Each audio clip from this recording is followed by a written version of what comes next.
Hey, welcome everybody to this Edge of Mind podcast, where my guest today is a friend and a remarkable neuroscientist, Christopher Timmermann. So as usual, I'm going to read an official biography of this remarkable individual, and then we're going to jump into some really cool topics. So Christopher Timmermann obtained a bachelor's in psychology in Santiago, Chile, and a master's in cognitive neuroscience in Italy. He's currently a postdoc at Imperial College London at the Center for Psychedelic Research, where he leads the DMT research group, specializing in the potent psychedelics N,N-DMT and 5-MeO-DMT and their effects in the human brain and consciousness. His empirical and theoretical work focuses on the neuroscience, psychiatry, psychology, pharmacology, beliefs and ethics of psychedelics, their relationship to consciousness and applications in mental health. His work has been covered in BBC, CBC, Wired, The Times, and The Guardian. He is also the director of the Foundation for the Study of Human Consciousness in Chile. So, Chris, it's so great, my friend, to hang with you for a few minutes. I mean, what a delight. Thanks so much for taking the time.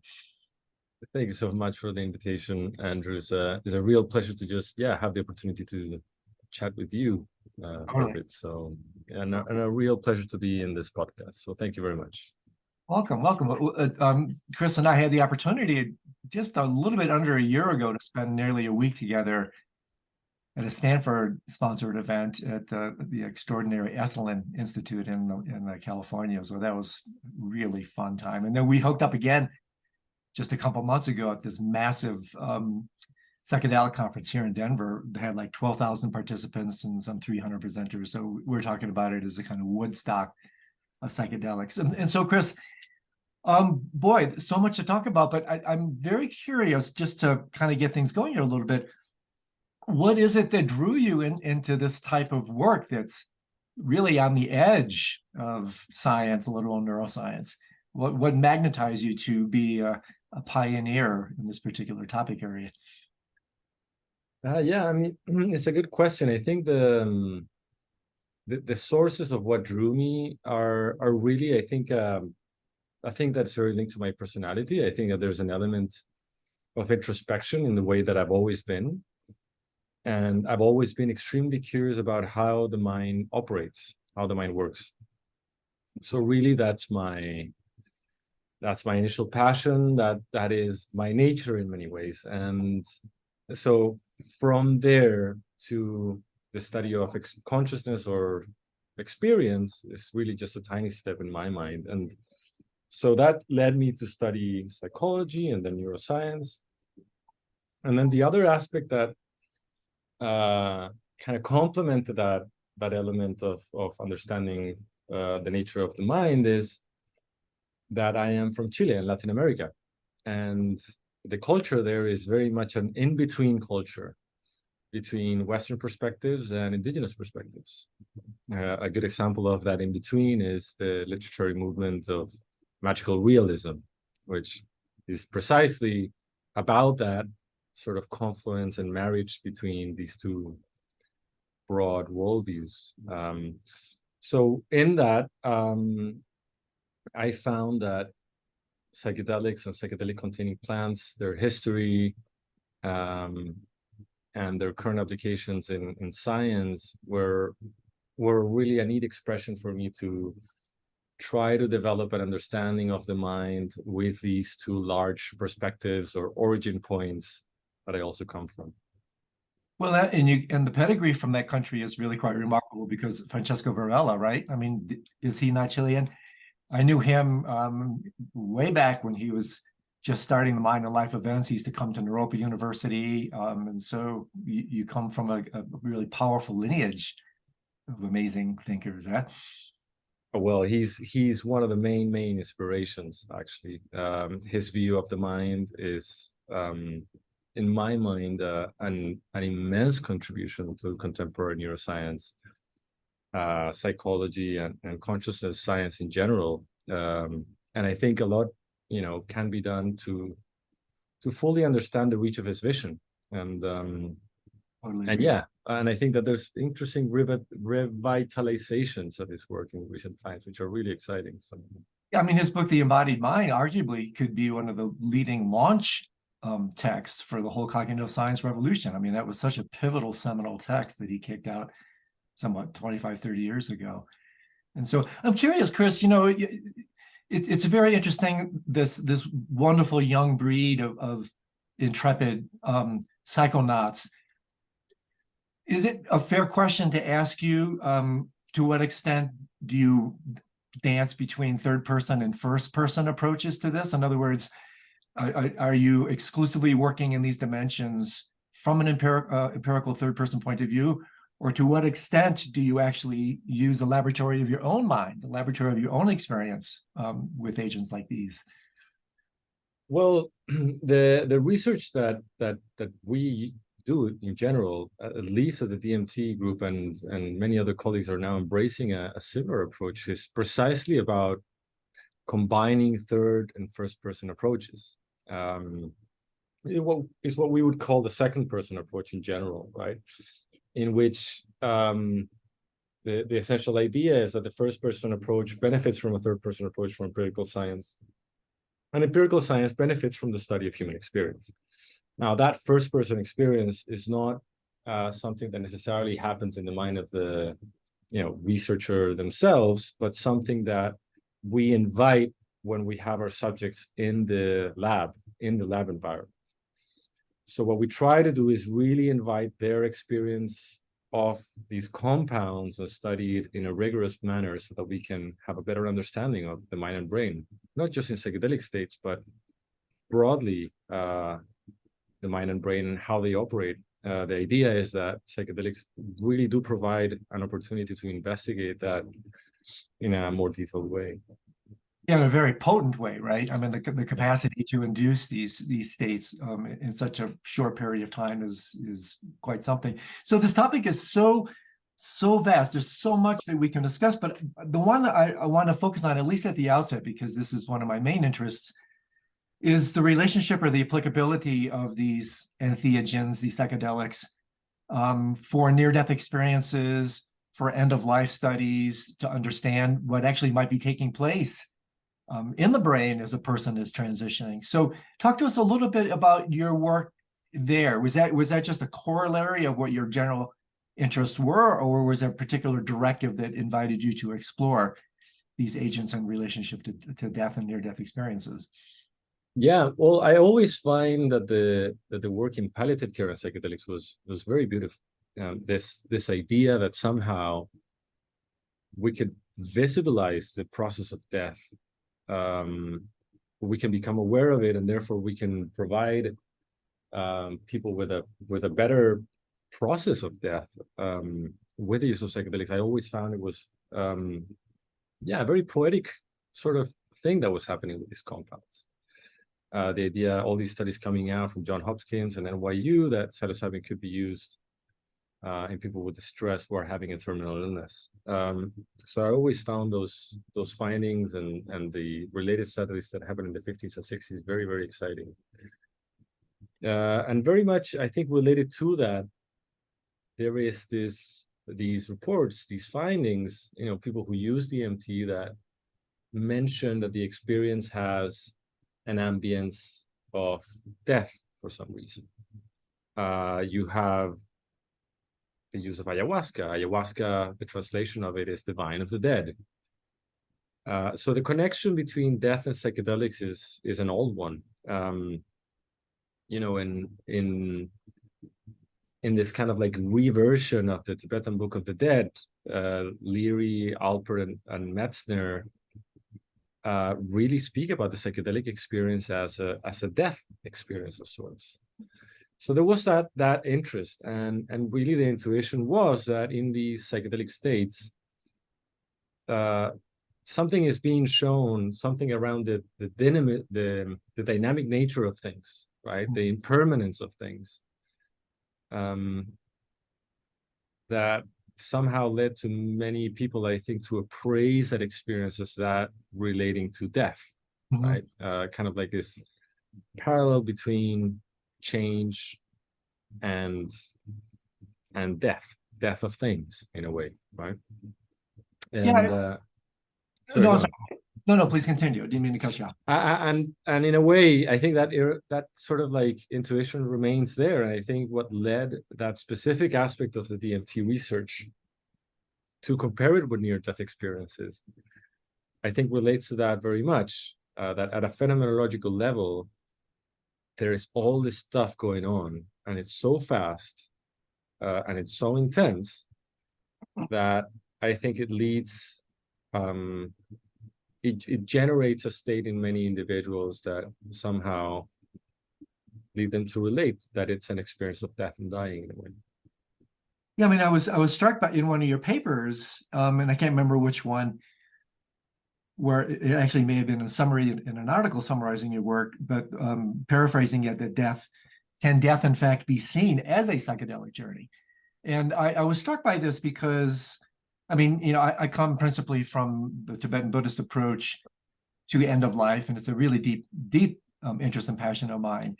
And there's one of the classic texts here, Chris, is by Trungpa Rinpoche, the title of which is Journey of the Mind. And it's really interesting when you talk about psychedelics as mind manifesting, and I mean, even etymologically, it's connected to that.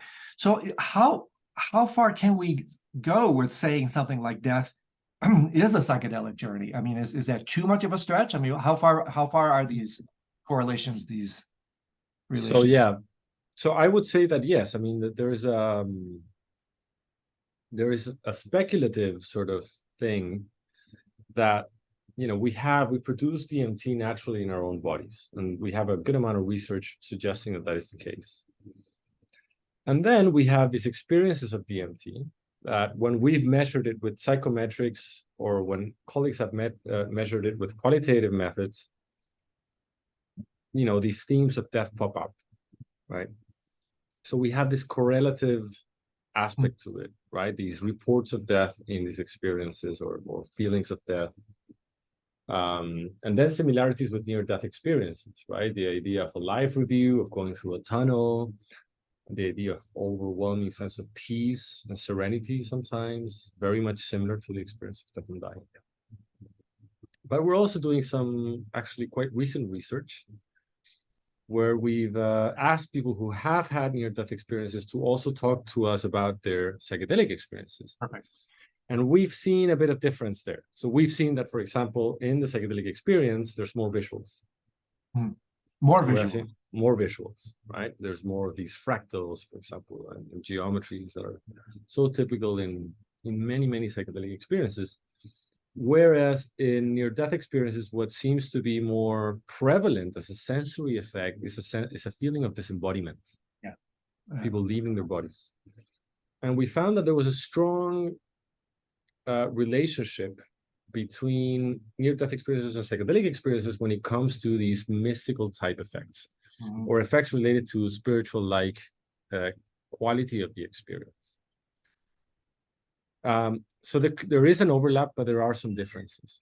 Now, if I would speculate about this overlap, the spiritual quality of the experience, these are the aspects of the experiences that are somehow a bit more detached from phenomenology itself.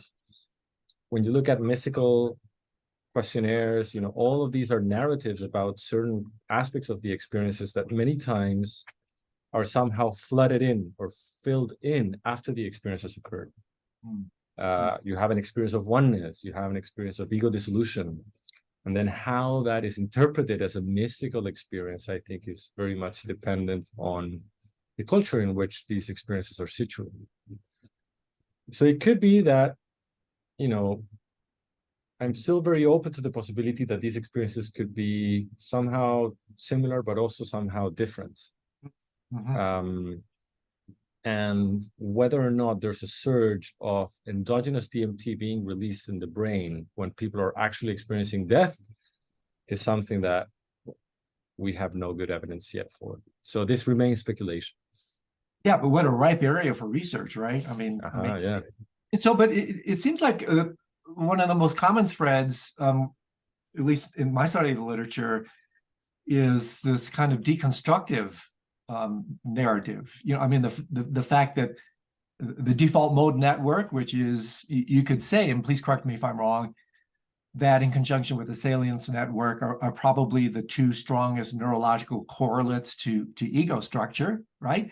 And so is it not the case that when one has a psychedelic experience that default mode network is vastly reduced or even shuts down altogether? And so maybe talk to us a little bit about what happens in terms of you mentioned ego dissolution, the whole narrative of deconstruction, because obviously in the death trajectory, that's largely what's taking place. Is this demolition derby, right? Of going in the wisdom traditions, it would be the way they would talk about it is basically going from gross to subtle to extremely subtle dimensions of mind. And so there does seem to be this kind of whether you talk about it metaphorically as ascent or descent, but this kind of dropping into, they use the word rangbap, the mind falling into itself. Right. Yeah. Does that speak to you a little bit in terms of what you're? 100%. I mean, this is one of the things that I'm most fascinated now these days. This big question about, do psychedelics actually reveal aspects about the mind, right? The etymology of psychedelics, mind-revealing substances. And there's a lot of discussion in the field right now if that is truly the case. So one of the perspectives is that, psychedelics actually truly reveal something. We just need to have the right methods to do that. The other approach is, psychedelics are just producing a hallucination, delusions, and instead of deconstructing these models of the mind, you're just somehow, having an illusion of an alternative model that seems real, but somehow, is not true or is not more fundamental or anything like this. I think when we look at the most extreme psychedelic experiences, such as those induced by 5-MeO-DMT, which is a substance related to DMT, but it's different in its phenomenological qualities. Some of the reports that we've been gathering from individuals is that it seems to be pointing towards a stance of radical deconstruction, where not just the narratives of self are being taken out of the picture, but then also lower narratives and lower models are also being deconstructed. Models concerning sensory qualities of the experience as well. And what the reports are somehow showing us this feeling of being alive. Nothing is being perceived. There's no images. There's no sensations in the body. There is simply a basic core feeling of aliveness, which would be, it's very similar to what philosopher Thomas Metzinger calls this minimal phenomenal experience that has been also drawn comparisons with non-dual states of meditation, maybe jhana, advanced jhana states in tantric traditions. And this is an area of active research in our group. We are doing this experience with 5-MeO-DMT. We're interviewing individuals who practice non-dual states, and we're really trying to get at the core of these phenomenal characteristics to really understand if these altered states actually allow us to find something meaningful about the mind. Yeah, something core, something fundamental. Well, this is super interesting, because how about this as a hypothesis? Talk about something fundamental that we often is use altered states of consciousness, transforming into non-ordinary states of consciousness. But I'm curious, how would the science change, if at all, if we had this completely backwards? How would it change if this is the altered state? That what we know is the dualistic, over-the-counter, consensual reality.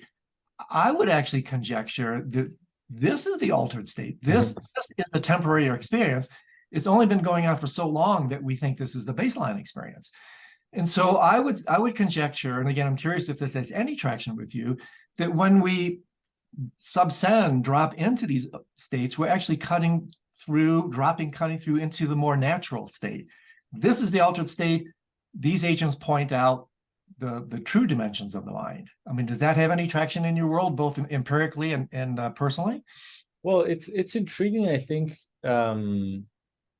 because it also, I think it somehow the proposal that you're saying also, I feel it interacts also with culture and the way that our cultural narratives shape our ordinary phenomenal experience, even to the core moment-to-moment experience. And I think it could be that somehow the dualistic narrative of the mind has gained so traction that it has governed and led us into this sort of experience that we have of things. It's very difficult to me to answer what is true with a capital T when it comes to this, because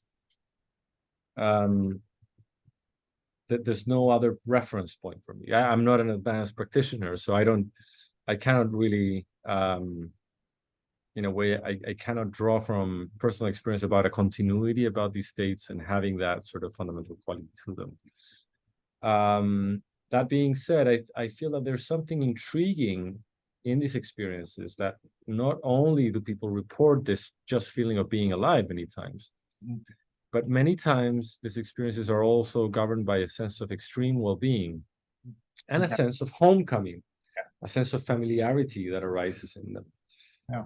And, it could be that in that feeling of homecoming or familiarity, there is something fundamental being reached and something more core fundamental, and therefore something that you might call truer. I would then also bring in the kind of like a contrary argumentation. Well, is it feasible to live in that state, to have just an experience of reality with that, and then fulfilling our basic needs, our creative needs, our the needs of the species, and so on. And then it becomes not just like an element of what is true or what is not true, but what is pragmatic. Right. And along those lines, Chris, would be perhaps an introduction to the full spectrum of one's being, and not necessarily putting a label of supremacy over one state over the other. That what we know is this waking state, which I would argue that this is the construct, duality is the construct, and that when we die, we're going through the near-death experience, we're going through the psychedelic experience, we're deconstructing the self-sense, we're deconstructing duality, dropping back into the more foundational dimension of our being. But I don't think that necessarily implies they have to be mutually exclusive. I think what it does is point out a deeper spectrum of our identity, that we can operate across this particular bandwidth of our being, depending on circumstance and the like. But if we don't have a deeper understanding of this foundational homecoming nature of our being, then we get lost with exclusive identification with the dualistic arena and all the crap show that ensues upon that. Yeah. Well, that is certainly, I think, a potential option. I mean, if we look at the beneficial effects of psychedelics, and if these hold true after all the work that still needs to be done in clinical science, then it does make sense to me that having that bandwidth and cultivating a flexibility in and out of these states, regardless of their ontological status, appears to be a very healthy thing to do, a very healthy thing to cultivate. Yeah. So there's an elephant in the room here that I think is worth also talking about, the connection between mind and brain, and the famous notion in psychedelic arena, maybe you could explain it to our listeners, of the entropic brain and what that actually means. And then we can maybe, after that, circle back to how directly can we make a correlation between mind and brain. But maybe start with a little bit the notion of the entropic brain, how that relates to psychedelics, and why that's of such interest. So the entropic brain is a hypothesis developed by, who was my mentor actually, Robin Carhart-Harris at Imperial. And the hypothesis states that the richness of subjective experience is mirrored by the richness of brain activity. And an index of that richness would be the level of entropy or unpredictability when it comes to brain activity. That's fundamentally the idea of the entropic brain hypothesis. So you would have this dual aspect of how we look at this phenomena, the inherent limitations of the methods that we have. So therefore, you would have this duality where you would have mental activity, phenomenology, and you would have brain activity. And the idea would be that a way to connect this is via the measurement of chaos or entropy. And it became a very straightforward hypothesis in psychedelic states, because the idea of the entropic brain is that, you know, these altered states of consciousness, not just psychedelic states, but also near-death experience states or psychotic states, initial moments of psychosis in many individuals, and also dream states would function at a higher level of entropy. Whereas conditions of less disorder or higher levels of extreme levels of stability in terms of brain activity, and therefore reduced richness of brain activity and phenomenology, would lead to certain conditions such as, for example, OCD or depression, where you would have these fixed patterns in the brain and experience. A good idea of this is the idea of rumination, that we have these ongoing loops. We all have them in healthy conditions, but somehow we have a level of flexibility that allows us to get out of them. When individuals fall into these loops in a more permanent fashion, this would somehow indicate conditions of mental health such as OCD and depression. So the idea would be that the healthy, normal human brain would operate between disorder and order. And so is it fair to say that a synonym for the entropic brain would be heightened interconnectivity? I mean, the capacity for different parts of the brain that aren't normally in conversation with each other now, because, you know, the parental function perhaps is lessened, and these dimensions of connectivity that are previously not available to us now become available to us. Yeah, it's similar to this idea of somehow reducing a filter, right? And that, you know, these systems in the brain, such as the default mode network, these high-level cognitive structures, and, you know, enacted in brain function, when you remove them in the psychedelic state, that will allow connectivity patterns to flow more freely, more fluidly, and therefore you would have a hyper-connected brain state, very much linked to the idea of chaos or entropy in the brain. I mean, two things come to mind. One is Aldous Huxley's relationship of the brain, referring the brain altogether as a type of reducing valve. I think that's interesting to play with here. And even more overtly, from a kind of a spiritual point of view, Trungpa Rinpoche, one of my main teachers, I never thought about this till you said it, famously said, chaos should be regarded as extremely good news. And I never really, it never even, I'm sure it didn't occur to him about the entropic brain. He talked about that in terms of relating to the world. When your world comes apart, that in itself can be ripe opportunity for transformation. I mean, Bruce Lipton says crisis sparks evolution.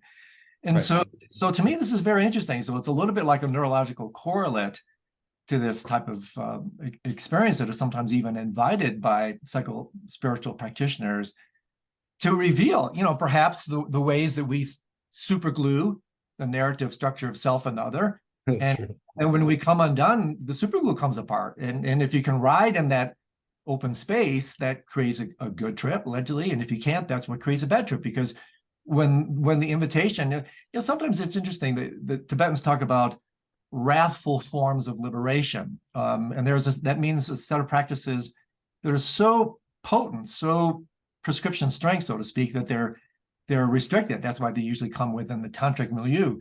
And I've come to look, Chris, at these agents from my own limited experience with them as a form of tantric practice for a number of reasons. One is body. Body is as important as mind in tantra.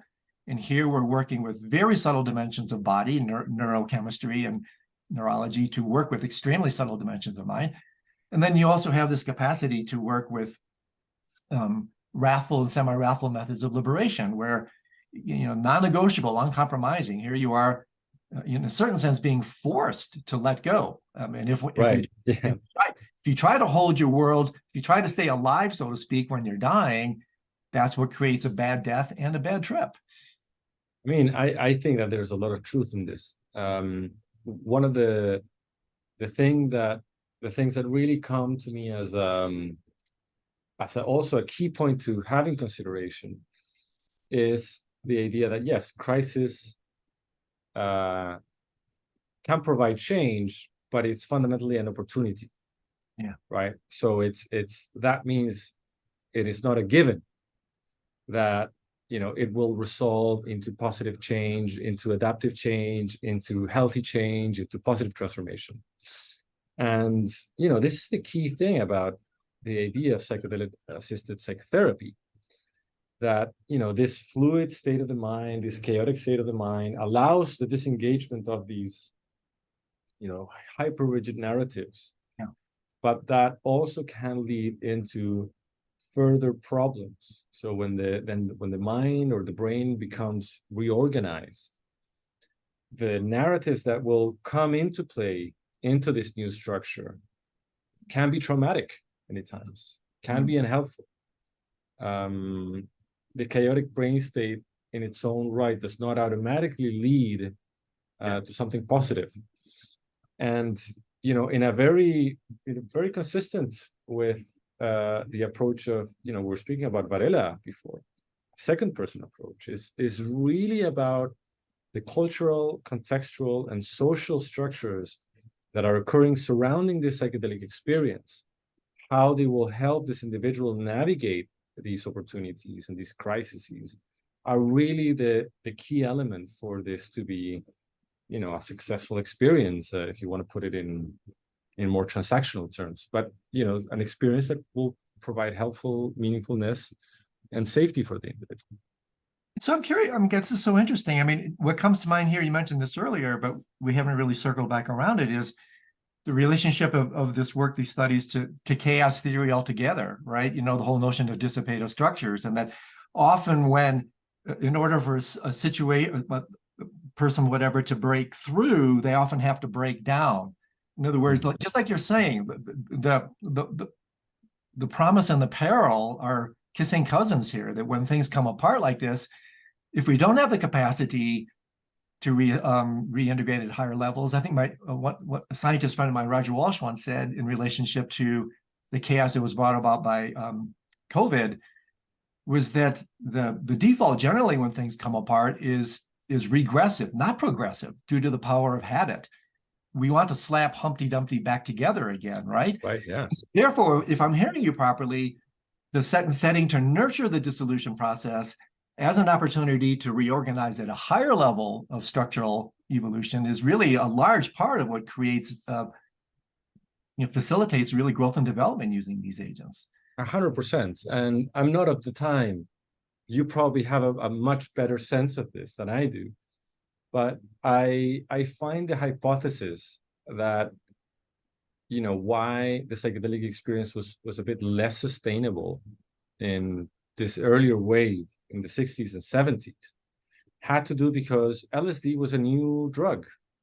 It didn't have these cultural affordances, that you can see in indigenous cultures that have used psychedelic compounds in plant forms for many, many, many years, generations, building this know-how around how to help navigate the navigation of these experiences for whatever means that culture values.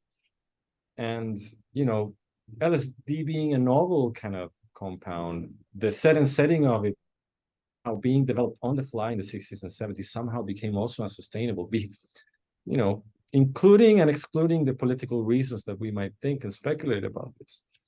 And it could be argued that in today's world, most individuals at least have an intuitive sense of, for example, where to trip, where not to trip, what that experience will do. And all the, NGOs and privately led sort of harm reduction initiatives are really playing a pivotal, game here in providing people this sense of, what needs to be occurring around that experience for it to be safe and meaningful. And this is why it's also so important what is happening today in this discussion of whether or not the psychedelic experience is fundamentally relevant for its beneficial purposes. So you have two camps. One is the idea that it's just neuroplasticity. If we develop psychedelic analogs that don't have the trip in them, we will succeed in somehow reducing, ailments of mental health, while at the same time not having to employ these expensive forms of psychotherapy that accompany the experience. And the other camp says, no, experience is important. And if experience is important, then you have to develop a container for that experience. And in that, the process of therapy is absolutely fundamental. Yeah, that's it. I think that's spot on. I'm always drawn to the work of Donald Winnicott, and this whole notion of holding environments.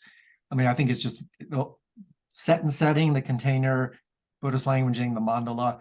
If the holding environment is there, that's what creates either promise or peril. And I haven't thought about it. It's just spot on, because 50, 60 years ago, when all this stuff was coming into the West, it was so novel, it was so radical, it was so threatening to the establishment that there wasn't any holding environment for it. And therefore, again, regressive. You just like, let's throw this kid off the block. But now, 30, 40, 50 years later, we have a little bit more science, we have more open-minded individuals for it. And all of a sudden now but gradually the holding environment has been reconstructed in a way that can now contain and support this type of thing. And that's colossal kind of maturation process. I would argue, I would agree with that. And I would argue that we are still in that discussion on that sort of like essential discussion in the field of psychiatry of what is the value of experience. And this is where the whole idea of having a science of consciousness, why it's so meaningful, so important, because this is not obvious for many individuals in the field of psychiatry research, right? There's still a pervading view many times that, what you need to fix these mental health problems is to just reduce the problem to the level of, brain structures, brain processes, and so on. And if you can understand that at the molecular level and then at the systems level, the neuroscience, you can develop technology to fix that directly, and that's it. The more and more we learn about how mental health works, we realize that it's an embedded process with many levels, not just brain, not just body, but also experience at the core of it all, in relationship with other individuals, in these intersubjective processes. I mean, that's the biopsychosocial approach to mental health, which I think, is more and more evidence. Absolutely mandatory. Yeah, the integral approach, the more systemic approach. I wanted to circle back to one thing, because again, you're hitting on so many such rich topics. But we've had this conversation in private when we were at Esalen. This notion that it's still not clear to me, Chris, when we're talking about the entropic brain, are we talking about a heightened level of brain activity that in fact creates this entropy, or is the entropy brought about by reduction in brain activity? Because we are talking about other people who assert that what creates these mystical experiences, these grand openings, is in fact not an increase in brain activity, but actually a decrease in the reducing valve, a decrease in brain activity that allows the sense of connectivity, oneness. All these spiritual experiences are actually inversely proportional to brain activity. It's a very open question, and it's very much limited by the tools that we have at hand. So if we look at electrophysiology, which is more direct than fMRI, so we look at specific recordings of neurons firing. In humans, we don't find too much increases. But if we look at animal work, we see more and more replication, because in animals, you can go deep into those structures, right? This is something that we cannot do with humans. So let me just interject real quick. You're talking about psychedelic experimentation in animals? Is that what exactly. you're... Oh. Yeah. You see that there's increases in gamma and high frequency gamma, which is essentially brain waves that are happening at a high level of frequency. So we do find signals. We have some hints of it. It's true that in most human neuroimaging, we don't find much increases in brain activity per se. So that's an open question, I would say, whether or not this reducing valve thing is happening at because there's less brain activity. The other element that I think is very important to take into consideration, that when we understand more and more the relationship between mind and brain, we realize more and more that what matters is not so much activity per se. So activity per se, for example, in region A means language. Activity in region B means motion. Activity in region C means visual. The more and more we understand how the brain operates, and especially high-level functions such as decision-making and planning and so on, and thinking about ourselves and thinking about others, all these things that get modulated in the psychedelic experience, all these functions are really a dynamic process in terms of brain activity. And more than how things are lighting up in specific brain areas, is more about how they are working in conjunction. So, for example, connectivity is a proxy of that, is a very rudimentary proxy of that, but is a proxy of that. And we have a range of new methods showing how in the psychedelic experience you find increases in these things. For example, the idea of a hyperconnected brain state. So that would indicate that somehow at the level of the dynamics of the brain, you have an increase in this dynamic quality of what's going on in the brain. And depending on your theoretical assumptions, but according to mine, I would argue that that is closer to a proxy of emergence when it comes to mental activity. If we want to put that causal structure there, of course. Yeah. I mean, it's a fiendishly difficult study. And I think there was one person who, I don't remember the complete data, you might recall, had a near-death experience when he was actually in a scanner. But until you actually can somehow get this data with people who are going near-death experiences, making the correlations between psychedelics and near-death experiences, again, I'm curious, like how far down can you go in making these correlations? Yeah, I mean, actually, it's a very straightforward empirical matter, actually.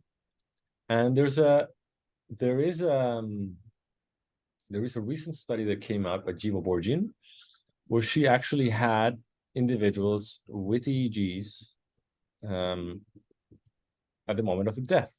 It's 4 case studies came out in PNAS just a few months ago, and she found that there was a surge of connectivity in gamma in these individuals. So the brain there was an increasing coherence in this gamma high frequency state happening at the moment of death. Yeah. Drawing parallels with, of course, the psychedelic study and these alterations in consciousness. Yeah. So yeah, I mean, it's intriguing, and in a way, there might be similarities and overlaps, but there's also this feeling that I have many times that from our perspectives, our traditions, this is all novel stuff for us, the near-death experience, the psychedelic state, and it's almost as if we've just zoomed in to the idea of normality, and all alterations go in this bag, and therefore we homogenize them. We tend to think they're kind of like the same thing. My bet would be is that as we advance these fields, as they become appropriate domains of study that could help people in their careers and so on, the better we'll be able to granularize and understand what are overlaps and differences and so on. Yeah, and so along these lines, this is just so bloody interesting. One very practical question, and then back to some science stuff. So let's say you have a loved one who is struggling with a terminal disease, and they're really wigged out. I mean, they're like, they're not going gentle into that good night. I'm curious how you might recommend. I mean, what would you do based on your knowledge of using these agents to appease and to calm fear of death? How might you counsel someone like that? With psychedelics? Yes, with psychedelics, yeah. I mean, yeah, that's a very interesting question. It is more of someone. I think it's a question more for a practitioner, I feel. But if I would, based on if I would design that somehow, there's an intriguing a question being posed by Chris Leatherby, who took this from Michael Pollan. So Chris Leatherby does a lot of work on philosophy of psychedelics. And this essential question of whether or not psychedelics are somehow inducing a comforting delusion for the death and dying. And somehow reassuring about the immortality of the soul and so on. These questions, I don't have a particular position. I do feel that the realm of belief and how different cultures value different realms of belief is up for the specific cultures, right? But if I would take a more agnostic approach on the whole thing, what seems to me to be a valuable element is having the psychedelic experience, somehow priming that psychedelic experience in preparation sessions as an opportunity to inquire and reflect upon one's own life, about the process of death and dying, what it means, to incorporate that process of death and dying into the process of life, what is remaining of life, and how it relates to their relationships. Many times these individuals who are in this process of death and dying, apparently what provides suffering or distress is that the process of death is somehow dissociated from their everyday experience. Yeah. Right? They don't know how to talk about it. They don't know how to socialize it. They don't know how to bring it into the process of life. And one of the most beautiful findings in the qualitative research around this work has been that it's that in that, in this process, they find that not only the individuals who are in the process of dying, but their family members report that they can now speak about this with the individual, that it's become a topic of conversation. And I think that seems to be the central elements, like visibilizing that process, not dissociating from it, providing forms of acceptance and a way to somehow introduce an existential process that is meaningful. Yeah, it's interesting along these lines as well. I often look at these within the narrative of contraction and expansion. I think somewhat tying into what we were talking about earlier, that the waking state is the most contracted, the most reified, the most dualistic.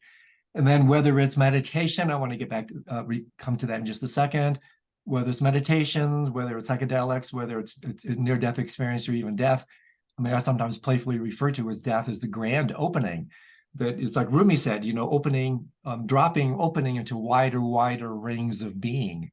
And so as one goes through the psychedelic experience, definitely in meditation, and I haven't had a near-death experience yet, but there seems to be some very compelling correlations between contraction and openness, and that as we continue to open, we just that narrative also would be somewhat explanatory in terms of the entropic brain. The brain itself is opening to wider dimensions of interconnectivity and that sort of thing.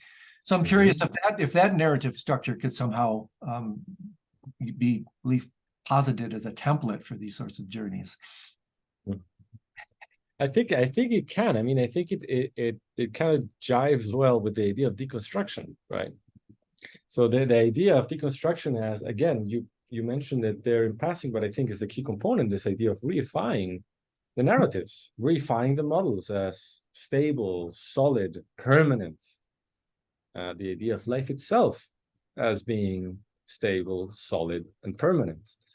And, in cognitive neuroscience, we know, in Buddhist texts, they say a similar thing, that really there's nothing solid, stable, or permanent about life or about ourselves. The sense of self as a construction that is going on from moment to moment, always being reified.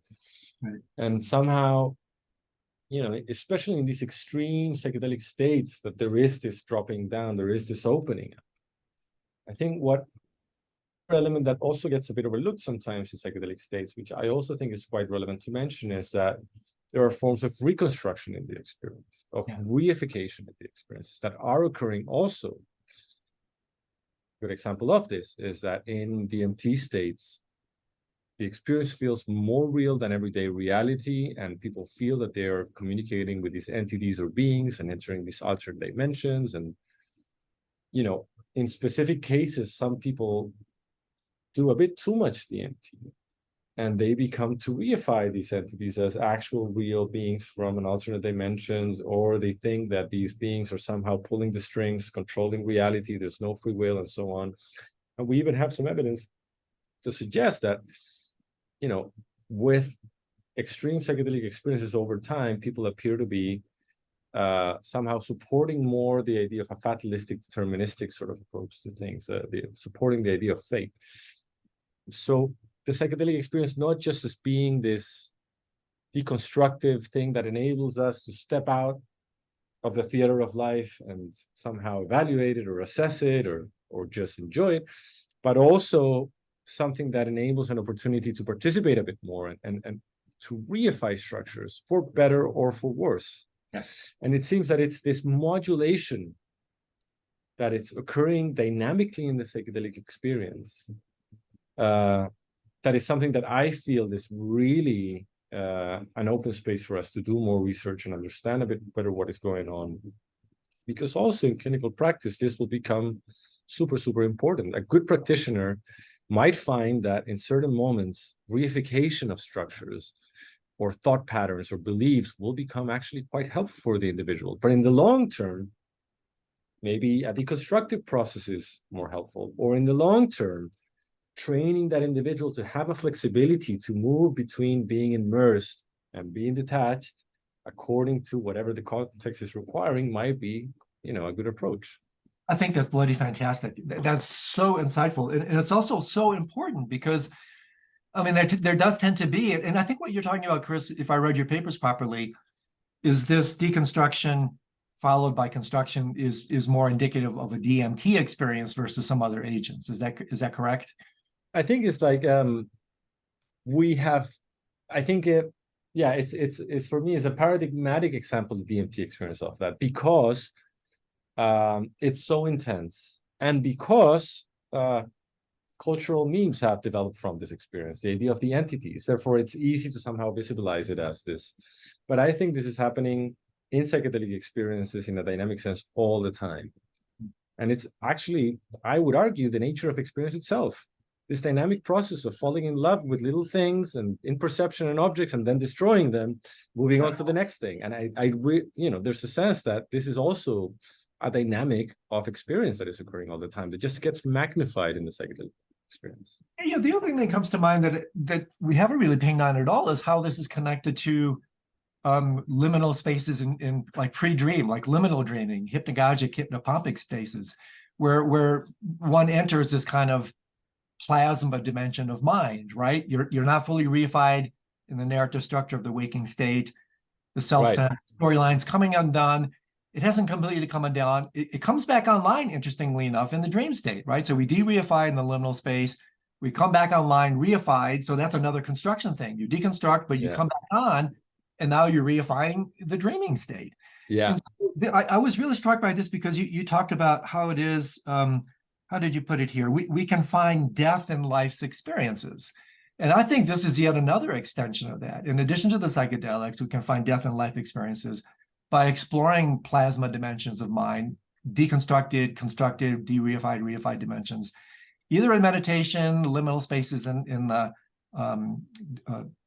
dream and pre-dream, post-dream state. I mean, to me, it creates this wonderful kind of array of experiences that we can relate to in perhaps a new lens that will then, in the larger rubric, help us understand the play of life and death, period, which basically frames the entire show, right? Yeah, that's what I would argue is really kind of like the value of non-ordinary states for us to better understand life and the mind in general is that it's a perturbation to these processes that we usually experience all the time, but via perturbation we may be able to become aware of them. I think that's what it's at the core of all these different states. Yeah. And I do feel that it's really not just psychedelics that might have this benefit. I do feel that it's all these other states that you mentioned, such as meditation, hypnagogic state, I don't know the other word of it. These states that we're not ordinarily experiencing. What I find really fascinating about psychedelics, this is something that I've been thinking of lately, it's not really fully fleshed, is this idea that somehow arousal is elevated in psychedelic states. Therefore, it really provides an opportunity for that observer to somehow still have a strong engagement with what's happening and therefore being able to report back and tell back and therefore provide a contribution from scientific standpoint, report standpoint, first person standpoint, and so on. And I think, yeah, I think that makes it a valuable tool as well. Kind of like It's has a bit of an extra punch, if you will. Yeah, I love it. I love that this notion of how it perturbs the narrative. Again, how it's revelatory, as in fact is liminal dreaming. It's revelatory of the way that we're constantly reifying, we're constantly constructing. I mean, in my languaging, I refer to ego as the world's most efficient construction company. That literally at the speed of sight, we're I mean, Varela's terms, we're enacting our reality. We're bringing forth, even perceptually. Perception is creation, and so to me, I mean, I find this fantastically revelatory because we're seeing the godlike nature of our minds. You know, Yeah. how it is that we have the capacity. We really see this in the dream arena. We really see it in what's called the dream at the end of time in Tibetan language. That's Bardo. So underneath this whole thing is Bardo principles. And so to me, it's like we're exploring the almost the a role as magnificent creators. Again, even in relation to the term psychedelics, mind revealing, mind manifesting, how it is that we don't have to be stuck in this reified dualistic narrative. That if we do, that there's a direct correlation to suffering associated with that. But if we realize that we can surf the mind, you know, we can play in the froth of perception in all these different dimensions without necessarily trying to find a home. You know, another way to talk about this is developing a quality of homeless awareness, where the sense of self can be comfortable with whatever's arising. And Right. when the rugs are being pulled out, that's revelatory. That challenges the narrative structure of the ego. That comes undone in ego dissolution in these agents, as we in deep meditation, as we dream, and as we die. And so for me, I love it because these agents provide yet another armamentarium, another skill set that allows us to explore these magnificent dimensions of the mind, right? I mean, yeah, I mean, I think that what resonates with me with what you're saying is this sort of idea that, you know, it's embedded in the tradition of phenomenology that in the experience that we have of the world, we cannot really separate the observer, the experiencer in that. You know, in our idea of this external world that we naively think of as fixed, there is a lot of construction. There's a lot of us that we're putting in there. I would say that the other opposite of that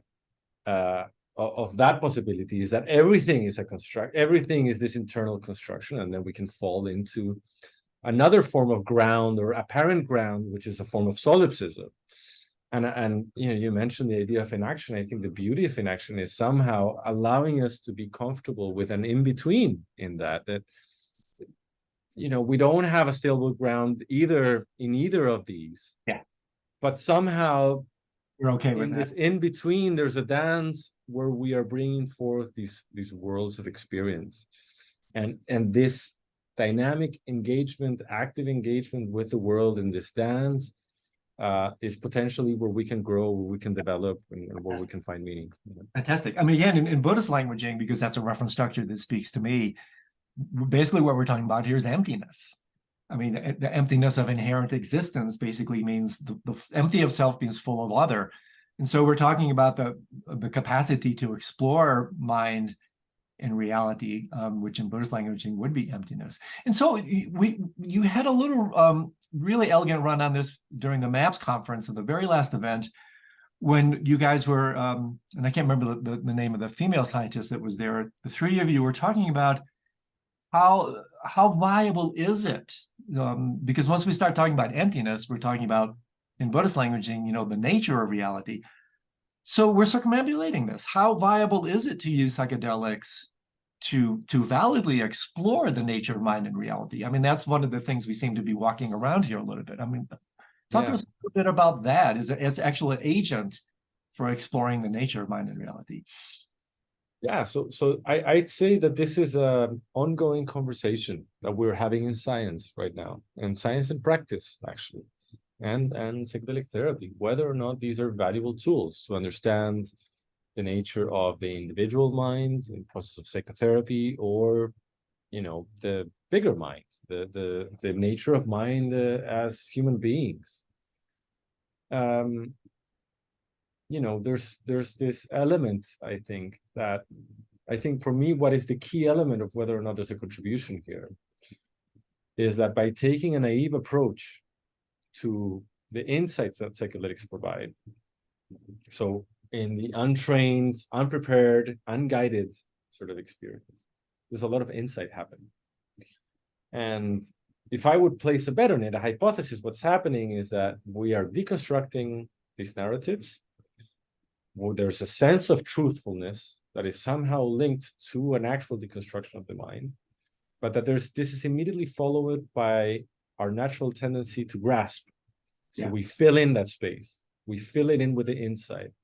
And that content is highly determined by the context, the cultural affordances that individual has in that, whatever is around them, to put a name. And this is the danger of cults and psychedelics, right? So they use that sense of familiarity, that deconstruction, to then put these alternative narratives and use it potentially as a form of manipulation. In a similar but kinder analogy, something similar can be happening around how we do science with these experiences. If we take the experiences face value, we can naively assume that whatever is arising in that experience somehow is true. However, if we mediate those experiences, for example, what we try to do is use microphenomenology, which is a technique to somehow interview individuals and understand what is happening in these experiences, and somehow pull away what seems to be culturally influenced versus what is properly a phenomenological experience, then maybe we can understand better these phenomenological experiences. What is it about the sense of self that gets broken down in the psychedelic experience, and how that relates to the mind, to the brain processes and brain activity. And maybe we can better understand the sense of self, for example, how it arises and how it breaks down. The same happens, I think, in psychotherapy. So in a naive way of doing psychotherapy, the individual has a psychedelic experience. He feels, or she feels, or they feel that they become one with everything, and therefore that is the new reality. I'm done. I don't need any sort of explanation. All my problems that I had with my wife or my kids or my brother and the thing with the will, and it doesn't really matter anymore, because everything is one, and we just need to work on these spiritual matters and forget all these possessions and so on, which could be conceived as a form of spiritual bypassing. Totally. So is this in this idea of, I think really the key is this intersubjective character of having someone supporting that psychedelic experience, providing a form of scaffolding by someone who has undergone that process, the promises, the pitfalls, and understand this, to then help the individual become aware of their own mental states, mental processes, and therefore allow them to live better. I completely respect and so love the way you, as a scientist, are able to suss out and be acutely aware of the promise and peril of this whole dimension. And the untold capacities, the promise here is really, it's breathtaking, but it's also not a panacea, right? And so centrifuging out the light and the shadow elements, and it's very easy for the pendulum to swing completely, from one direction to the next. We're like, oh, this is the greatest thing since whatever. We put all our eggs in that basket, and then, of course, that basket collapses. And so, therefore, to reinstate again the centrality, the importance of an integral approach, to realize that this is a really potent set of tools within a particular bandwidth of the human condition that really needs to be augmented with set and setting and all these other holding environmental, societal, cultural constructs to create a healthy overall package, instead of kind of the single action bias thing that, we're just going to load everything up here.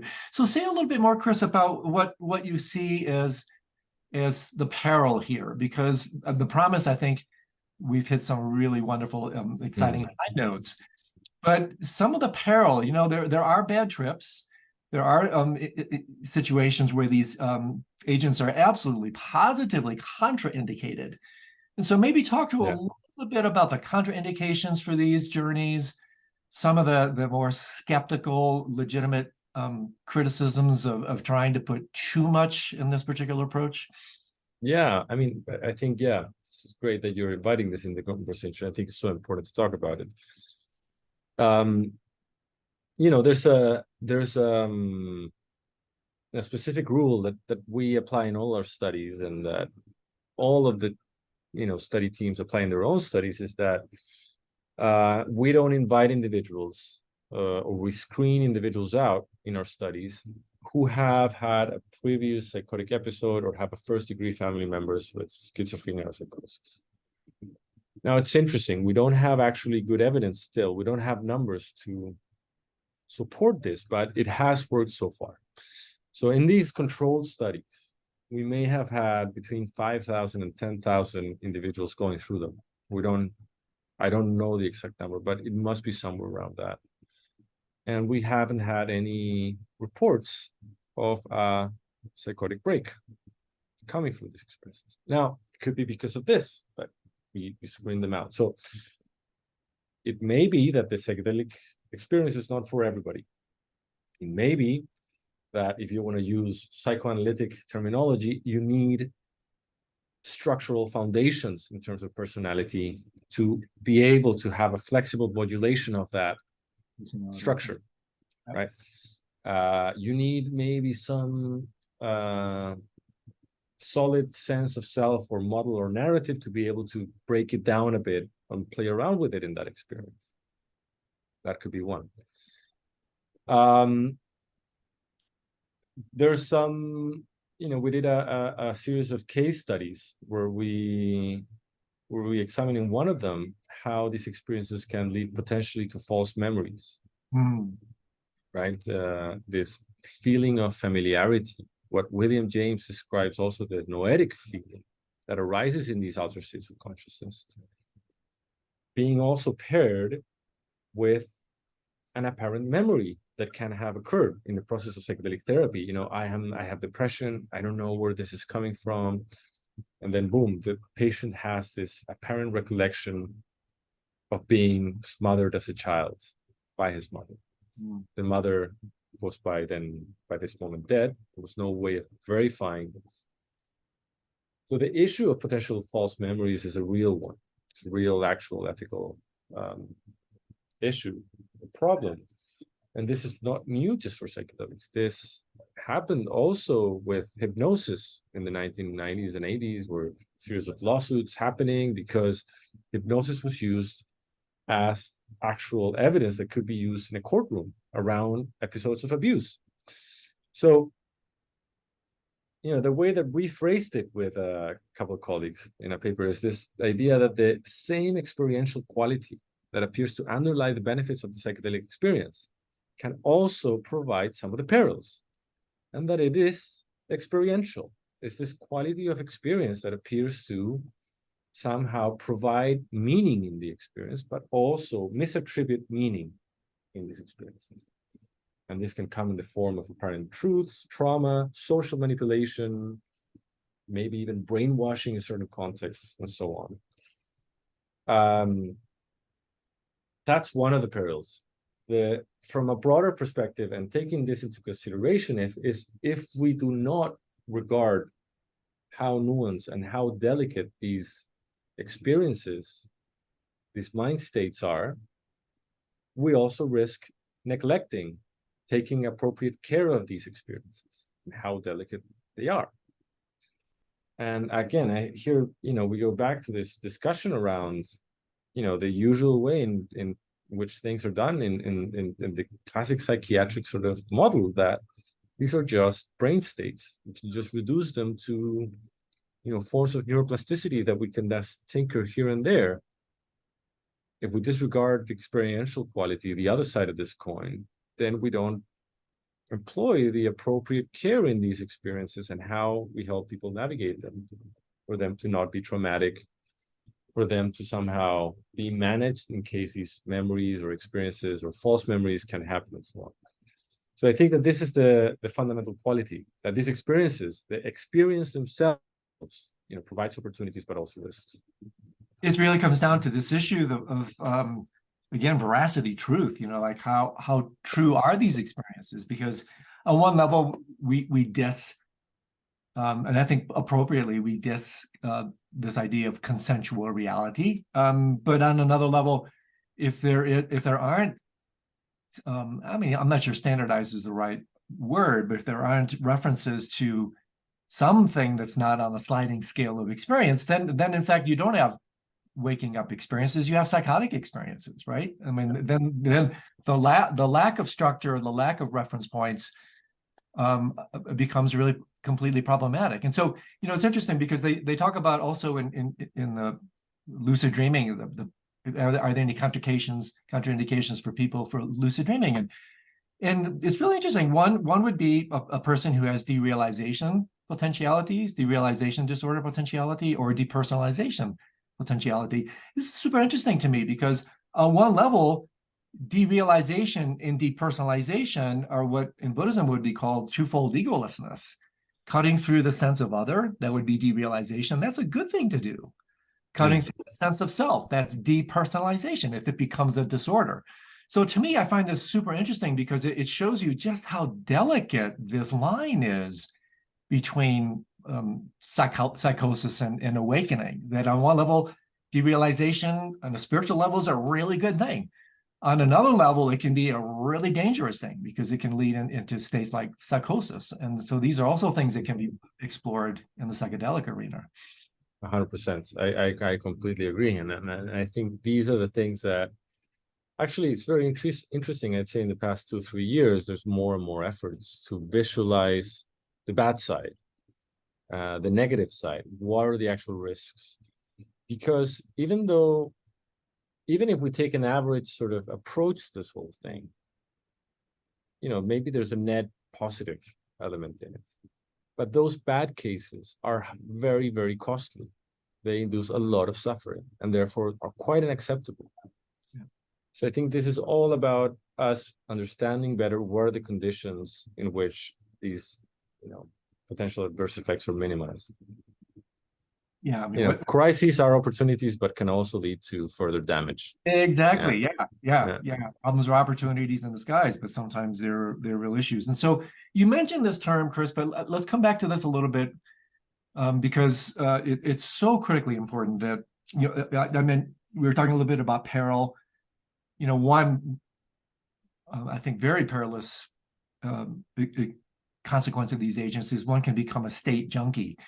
Because they bring about particular states, particular experiences, and then you instead of working to integrate and stabilize, then you just want to have more of that state. You become a state junkie. So to transform states into traits, the issue of integration is so key here. Can you talk to us a little bit about what to do on the front end and the back end to facilitate this key transformation of states into traits and integration? Because this is the major criticism from the spiritual traditions, that this is just cheap, quick fix chemical mysticism. Exactly. And I have to share with you, when I went down and did my ayahuasca journey last year, I spent a week at a place, and I was talking to a gentleman there who was one of the main people at the center, and in idle conversation, I said, "Oh, I'm curious, how many of these ayahuasca ceremonies have you attended?" He goes, "I don't know, 400." And it was like, okay, right? And then his definition is why do the meditation thing?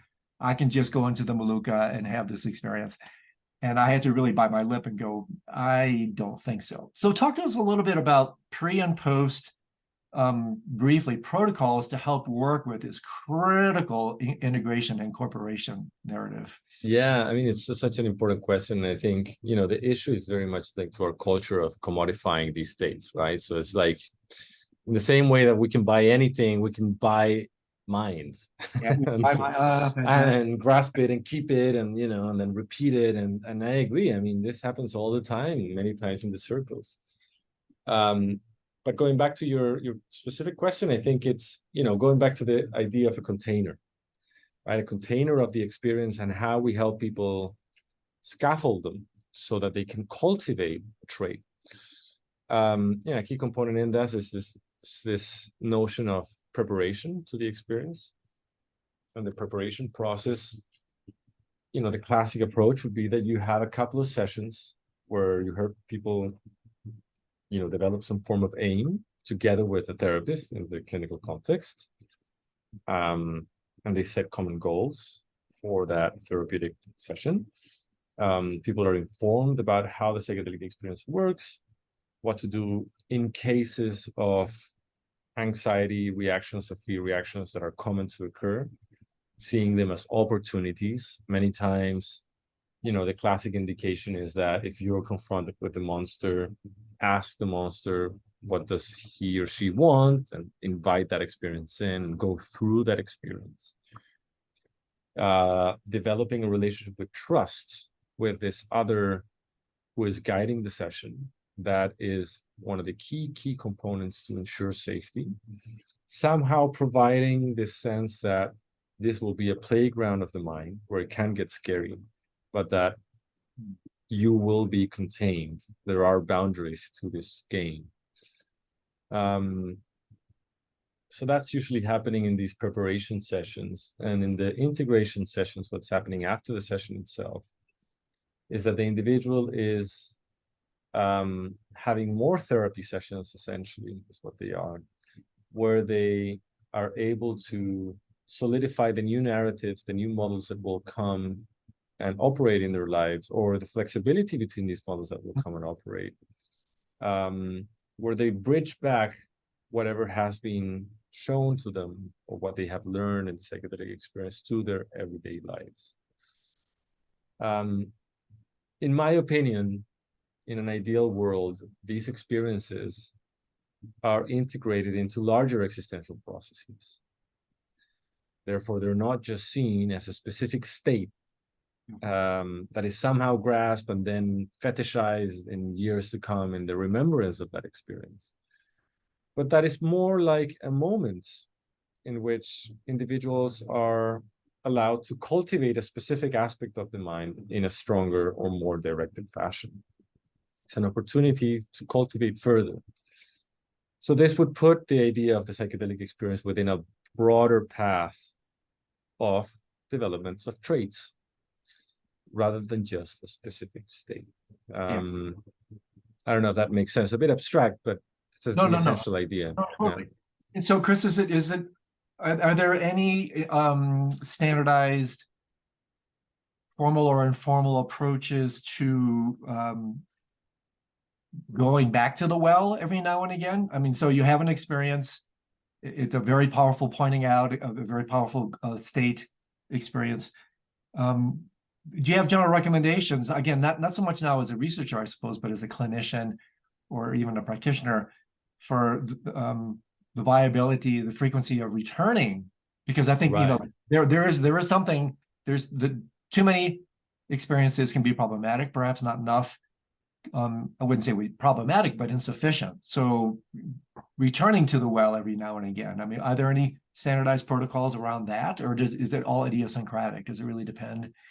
Well, at the time, we don't have much. It doesn't exist much. I mean, what the data is suggesting is that when people have when there's strong cases of depression, for example, it seems as the symptoms go back after 3 to 6 months. Mm-hmm. So therefore, the way that people usually do it anyway, most of the time, most of the people that do it, if they have a stable practice, it's usually twice a year. Now, this is not a recommendation that I would give to people. It's just, what the data suggests in general. Unfortunately, there's no long-term studies on repeated ingestions and on how to help individuals stabilize when they have a recurring form of depression and so on. When it comes to the use of psychedelics as more of a personal development tool, we have even less data to indicate, and we would also need to understand what are the right indicators. And this is work that still needs to be done. So unfortunately, I'm not a clinician, so I kind of speak from my clinical perspective. It gets slippery stuff. Well, so Chris, as we start to close this up, because I want to respect your time, I do want to return briefly and unpack a little bit more the role of these agents in terms of catalyzing meditation, because there was a line in one of your papers that really struck me: psychedelic assisted meditation practice. I had never heard that term. Right. And it was like, well, this is, I mean, on one level, it intuitively made complete sense to me. but maybe talk to us a little bit about psychedelic assisted meditation practice and what that means to you professionally as a research scientist or whatever. Yeah, I mean, it's hard. I mean, some individuals have crafted a few papers around this sort of idea that there could be a meaningful synergy between different forms of meditation practice and psychedelic states. Many individuals in the 60s that went into meditation, who are now Roshis or different levels of meditation advancement, they started off with psychedelic practice, with psychedelic states. So there certainly seems to be a meaningful synergy, and the idea that somehow the states are somehow a gateway, literally a gateway drug to cultivate the mind into traits via the form of meditation. There are, some individuals that have talked to me in not any official capacity that they sometimes use, for example, 5-MeO DMT to help them meditate, very low doses. Some people speak about microdosing as a way to help specific forms of meditation practices. The synergies are still unclear. We still don't have enough data to understand, protocols, or to understand how is it that people benefit from the combination of the two. But there is certainly a large number of practitioners who employ both as means to cultivate the mind in different ways. But precisely how, this is still work to be done. So theoretically, or maybe this has happened because I wasn't even aware of the EEG studies with death. I thought that's a new one to me. But if there are studies here, I'm not aware of them. But if you were to look at a scanner and you didn't realize you have a subject in the scanner, the fMRI, and in one instance, somebody was having a mystical experience and they were being scanned. And in the second scanner, they're having a DMT experience and they're being scanned. And you're doing you're doing a blind, right? So you're looking at the results. You don't know which was which. Would you be able to tell? Could you tell the neural signatures of who's going through what? Which one's having the mystical experience and which one's going through the DMT? I mean, how similar, how isomorphic are these? Well, yeah, I mean, that's an excellent question. We have some emergent evidence that there could be some advanced meditation practices that could lead to similar states with an EEG.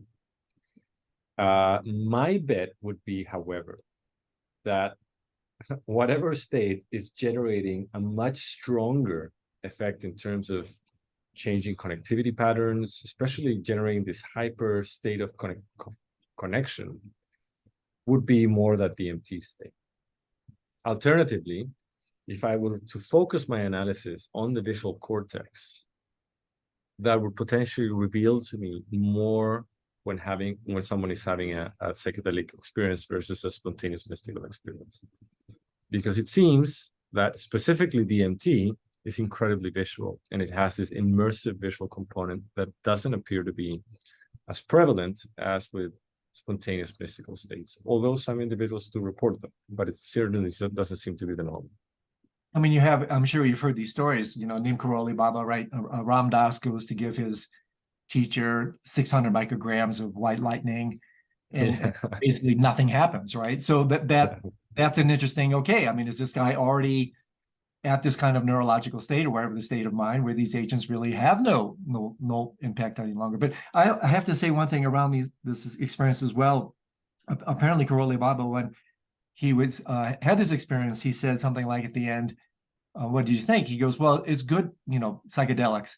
He said something like, oh, it's good for beginners, but better to love and feed the poor, or something like that, which I thought was fantastic, right? Better to love than feed the poor. Oh, better to love and feed the poor. In other words, right, yeah. Instead of I thought that was just such an elegant way to talk about true. Putting this thing in perspective. No, I completely agree. You hear all these anecdotal things, and when I had one of my experiences, on one level, there was nothing particularly new, and I don't play very much with these, one set of experiences like, well, this is really interesting. This is really highly analogous to what happens when I'm in retreat for 3 months. Amazing. And so I think it would be super interesting to collect this kind of data, to bring it in there, because then, boy, that just adds even more traction to the potentialities of these. Oh, 100%. I mean, this is one of the things that we're going to start now. We're starting to interview these practitioners that achieve these non-dual states, understanding better, the qualities of these when they happen in these long retreat sessions.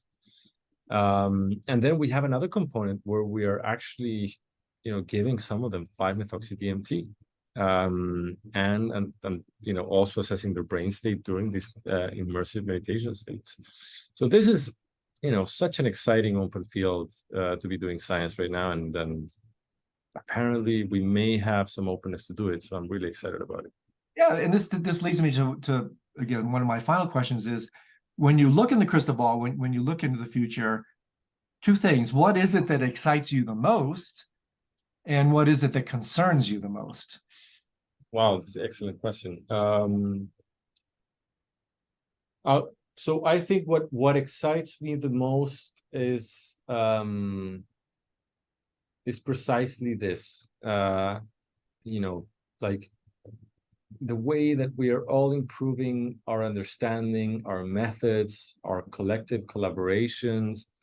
I feel that psychedelics can truly provide good insights into the field of consciousness science, into an understanding of the mind and the experiments that will come out of that, and the way that is framed. I'm very hopeful about that avenue forward, and certainly it feels as a meaningful place to put a lot of energy in. What scares me the most is the potential negative cases that might occur, the development of novel psychedelics that are promised to work equally as well, but don't have an experiential component and therefore have a reduced effect, and that somehow bursting a bubble that would be an unfair burst because there are different compounds not providing the same experiences.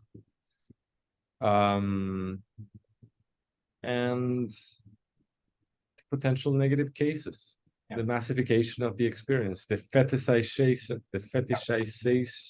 if it's saying correctly, of these states based on our current culture, of our understanding of how things operate. I feel that it is an opportunity to widen our understanding of what experience is, how to look into it, how to understand it, and how to care for it in a better way. Yeah. And I think this is both where the promises and perils are. Yeah, that's fantastic. And I have to ask, because all my clinical friends who work underground in this area would be on me if I didn't ask this, but you, again, circumambulated this, but maybe a little bit more explicitly, how does your work impact the clinical implications of using these agents? So we've been suggesting a number of ways that this can be done, but I'm curious if you can throw a more specific dart into this. Well, yeah, I mean, I think going back to this point of what is it that we're finding out more and more in the neuroscience of it, and the quality of these experiences, and what they tell us about the human mind, and also the perils in it, is that these experiences occur in context. These are not isolated events in the brain. And the fundamental quality of them is their experiential nature.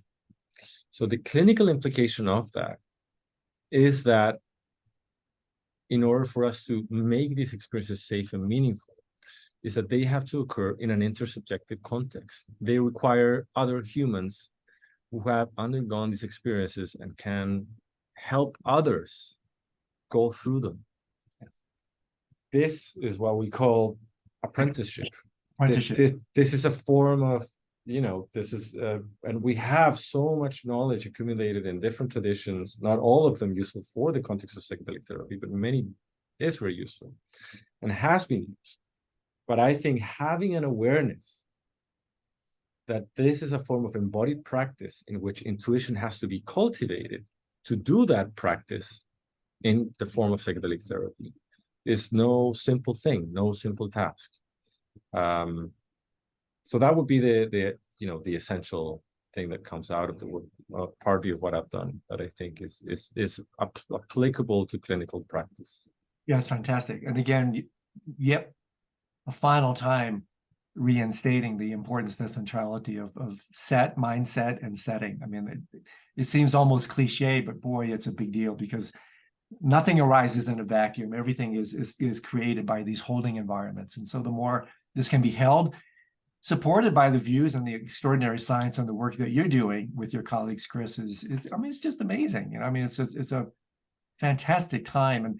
And so how, in terms of the work that you're doing, you know, there's this jingle, I can't remember where I first heard it, but you can always tell who the pioneers are because they're the ones with all the arrows in their back. And so I'm curious, how many arrows do you get in your back for doing this kind of work? Or is it more because of the environment now, 50 years after the fact, is the support even within the scientific community, because the data is there, is accumulating, are you getting more and more both financial and scientific academic support in doing this kind of leading edge work? Well, yeah, it's an interesting question. I think I began doing this work around 9-10 years ago. And at that time, there was more, it certainly was, it was more popular than doing this in the 80s or the 90s, but it was still kind of like a countercultural thing to do. And in many circles, it was considered a form of career suicide.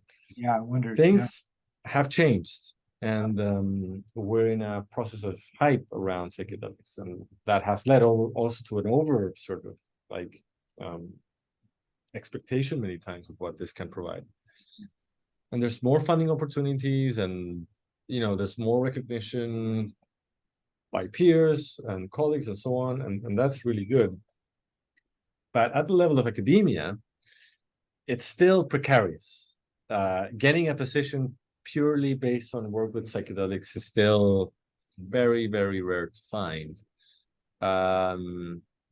So I think that still, we have this generational gap. There's a lot of research in the 60s, 70s, and many of these people, did get, but we don't have a lot of mentors in that intermediate gap that can provide the scaffolding into the more institutional sort of positions. That being said, I'm extremely grateful to be able to do this work. I'm extremely passionate about what I do, and I get to do it every day of my life. So I can't really complain. Just in closing, and my view around these agents has radically changed over the last year and a half. I mean, I was trained in my spiritual training in a very conservative, toe the line. I always looked askance at this kind of chemical mysticism thing as a kind of a cheap, easy way to go through it. But because of a set of experiences somewhat forced upon me because of some health issues, I mean, my view on these agents has done a complete 180. It radically transformed. And so when I look at, I wanted to close with this, when I look at the 50,000-foot view, you look way up higher, this world is obviously, we're in a dark age. There's so much going on that is so problematic, but there are some amazing lights and revolutions taking place. One is the mindfulness revolution, the meditation yoga thing. It's unbelievable what's happening. Co-emergent with the darkness is this light. And I think somewhat similar, co-emergent with it, along with the mindfulness revolution, is the psychedelic renaissance. And so to me, it's an amazingly fertile, rich time. And I remember at the conference that we were both at, there were two major schools. And I'm curious, I suspect I know which one you're landing on, but there was one school, one camp that said, we can't wait. We got to get this out. We got to, almost like the Timothy Leary thing, put LSD in the water system, right? We can't wait. Everybody's got to get out there. And then, as you might suspect, the scientists coming in and saying, hey, wait a second, slow down. Let's not screw this up again. Let's do this thing right. And so with your work, Chris, you're helping the Renaissance do it right. And so Any final comments from your side? Anything I didn't ask? Anything that you think is worth sharing that we didn't ping on? Now from my end, it has been a total pleasure and delight to just hang out with you for this hour and be able to chat more deeply about these things that, you know, we touched upon a bit on SLN, and so it's really a great opportunity. I'm very happy with it. Thanks so much. Well, Chris, I really appreciate it. I know how busy you are. It's just such a delight. I always learn so much when I chat with you. So thank you so much for spending time with us. And maybe we'll revisit the situation again in a couple of years and see where the state of the art is right now. But you're certainly part of it. And it's just an honor to get to know you and spend time. So thank you so much, my friend. Thank you.